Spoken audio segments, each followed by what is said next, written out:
আপনারা দেখতে পাচ্ছেন এই মুহূর্তে একটি ভিডিও করা হচ্ছে, সুন্দর একটি জায়গা। আপনাদের যদি এই ভিডিওগুলো ভালো লাগে তাহলে এই চ্যানেলটি আপনারা সাবস্ক্রাইব করে দেবেন, আপনাদের পাশে থাকার জন্য সুযোগ করে দেবেন। এরকম অসংখ্য সুন্দর সুন্দর জায়গা তৈরি করে ভিডিও করে আপনাদের মাঝে তুলে ধরার জন্য চেষ্টা করব। আপনাদের ভালোবাসা এবং প্রত্যাশা রইল।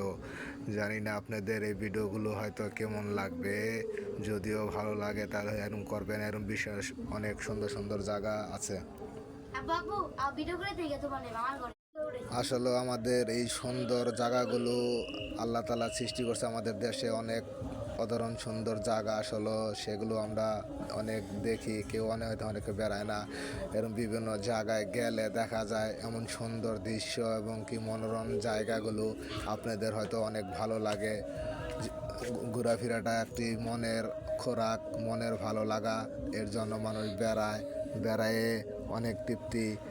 কারণ সবার তো আসলে ওইভাবে বেড়ানো হয় না, তাই আমরা কিছু কিছু জায়গা আপনাদের মাঝে তুলে ধরি। বিভিন্ন জায়গায় গিয়ে হয়তো কিছু কিছু ছোট ছোট ভিডিও করে আপনাদের সবার জন্য নিয়ে আসি। হয়তো আপনার এই ভিডিওগুলো ভালো লাগলে দেখবেন কি সুন্দর একটি বাংলো বাড়ির সামনে দিয়ে দাঁড়ানো আছি। এইভাবে ভিডিওগুলো তুলে ধরে আপনাদের আমরা আসলে তুলে ধরছি।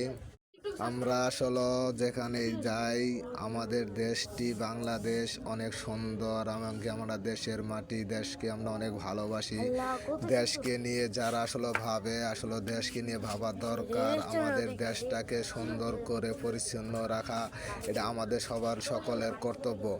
তাই আমরা এখন যাচ্ছি আমাদের গাজীপুর জেলার অসংখ্য এরকম সুন্দর সুন্দর জায়গা আছে, হয়তো আপনারা অনেকে জানেন অনেকে জানেন না। এরকম কিছু কিছু জায়গাগুলো আপনাদের মাঝে তুলে ধরার চেষ্টা করব। আপনাদের ভালোবাসা পেলে, আপনাদের যদি ভালো লাগে এই চ্যানেলটি সাবস্ক্রাইব করে আপনাদের পাশে থাকার জন্য সুযোগ করবেন। আমরা এখন গাজীপুর মৌচাকের একটি কৃষির পাশাপাশি আছি, তার সামনে দিয়ে ভিডিওগুলো তুলে ধরছি। এটা হলো গাজীপুর মৌচাকের মহাসড়ক। আমাদের সামনে আছে বাংলাদেশ স্কাউট, যা জানা আছে আপনাদের সারা বিশ্বে অনেকে জানেন। গাজীপুর মৌচাক স্কাউট উচ্চ বিদ্যালয়, এবং কি এর সাথে আছে একটি সুন্দর একটি জায়গা, যা এই জায়গার সাথে অনেক সুন্দর আবরণ সৃষ্টি করা একটি মসজিদ তৈরি করছে। হয়তো এক সময় হয়তো এই জিনিসগুলো অনেক ভালো হবে, তাই আপনাদের জন্য